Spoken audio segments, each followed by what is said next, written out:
Ya, bismillahirrahmanirrahim. Assalamualaikum warahmatullahi wabarakatuh. Perkenalkan, nama saya Muhammad Farasib Nubudianto dari kelas IF405 dan pada kesempatan kali ini saya akan mempresentasikan hasil dan juga analisis dan pemodelan machine learning berbasis logistic regression pada dataset breast cancer Wisconsin. Baik, yang pertama di sini saya akan menjelaskan dataset yang saya gunakan. Nah, pada dataset yang saya gunakan, di sini dataset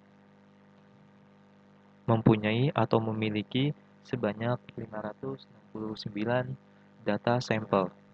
Dan dataset ini juga memiliki 30 fitur utama. Nah, baik. Untuk pertama-tama, di sini kita lakukan untuk mengubah target menjadi dua bagian dalam data. Nah, yang pertama, target yang pertama yaitu malignan atau kita sebut dengan tumor ganas, dan yang kedua yaitu benign, yaitu tumor jinak. Nah, malignan ini ditandai dengan angka 0 dan benign ini ditandai dengan angka 1. Nah, kemudian memeriksa dimensi dan distribusi target. Nah, di sini kita membagi data ini yaitu menjadi dua target, yaitu benign dan malignan ini menjadi berapa sih persentase mereka.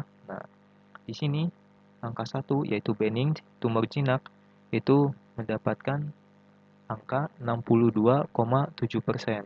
Dan di sini 0 yaitu ditandai dengan malignan. Nah, malignan ini memiliki angka persentase yang lebih kecil yaitu 37,3%. Nah, karena data ini hampir menyamai 60/40, yaitu hampir setara. Nah, maka data ini masih bisa kita untuk melakukan analisis. Nah, di sini kita juga membagi data menjadi dua untuk dites dan juga dilatih. Nah, di sini data yang kita latih itu sebanyak 455.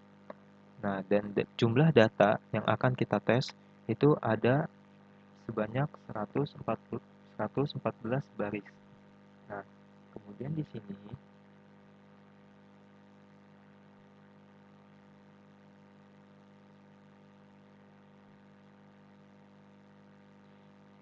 di sini kita menjalankan trend test split terlebih dahulu. Kemudian kita menjalankan scaling fitur. Nah, di sini kita melakukan pengecekan dengan orange data, yaitu jumlah data train berapa baris dan juga data test yang tadi telah kita bilang. Data train yang kita train itu ada sebanyak 455 dan juga data yang kita tes itu ada sebanyak 144.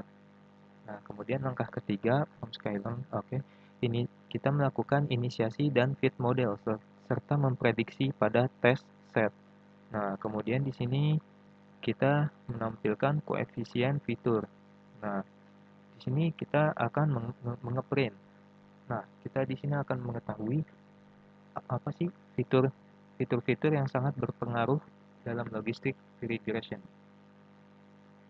Di sini setelah kita mendapatkan 5 fitur yang sangat berpengaruh dengan metode logistic regression, yaitu yang pertama adalah worst texture dengan koefisien min 1,2555. Nah, kemudian fitur yang kedua ada radius error dengan koefisien min 1,08. Nah, kemudian yang ketiga ada worst concave points dengan koefisien minus 0,95. Dan kemudian yang keempat itu ada fitur worst area dengan koefisien min 0,9477. Nah, kemudian yang kelima itu ada fitur worst radius dengan koefisien min 0,947616. Baik, kemudian di sini kita melakukan yang namanya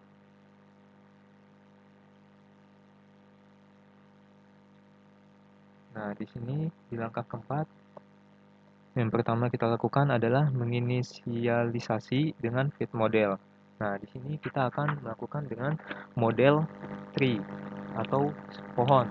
Nah, kemudian setelah kita menginisialisasi, kita akan memvisualisasi pohon keputusan.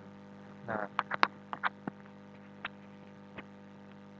setelah kita memvisualisasi, berikut adalah bentuk datanya. Nah, data visualisasi decision tree akan seperti ini. Nah, di sini yang true akan bercabang ke sini, ke kiri, dan ini yang false akan bercabang ke kanan. Baik, selanjutnya. Di dalam langkah kelima, kita akan mengevaluasi dan membandingkan antara metode logistic regression dengan tree, decision tree. Nah, di sini kita akan membandingkan dengan confusion matrix, kemudian dengan akurasi skornya, kemudian dengan presisi skornya, dan kemudian recall skornya, dan kemudian F1 skornya. Nah, baik. Di sini kita buat nih. Di sini logistic regression, ya kan? Nah, di sini juga decision tree. Nah, kemudian di sini kita bandingkan dengan confusion matrix, akurasi, yaitu dengan akurasi, presisi, recall, dan F1 score. Baik, selanjutnya di sini telah kita dapatkan logistic regression dengan mat dan matrix yang seperti ini 411171 dengan memiliki akurasi yang 0,982 dengan tingkat presisi dengan nilai 0,986 dengan recall dengan tingkat presisi 986 dan F1 score dengan nilai 0,986. Nah, kemudian dengan metode decision tree kita mendapatkan matriks seperti ini 39 3 4 68. Nah, di sini akurasinya dengan nilai 0,939 dan di sini precisionnya dengan nilai 0,958 dan di sini juga ada recall dengan nilai 0,944 dan juga F1 dengan skor 0,951. Nah, dari hasil analisis dan kesimpulannya dari evaluasi model ini adalah yang pertama, analisis dan perbandingan antara logistic regression dengan decision tree.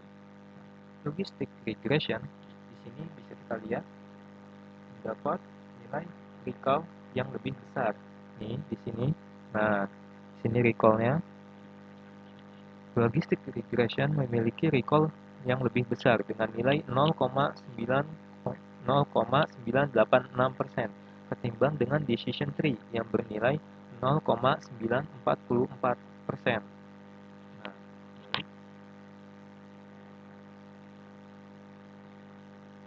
selanjutnya di sini yang kedua, kesimpulan yang kedua, mengapa menggunakan recall kritis dalam diagnosis kanker?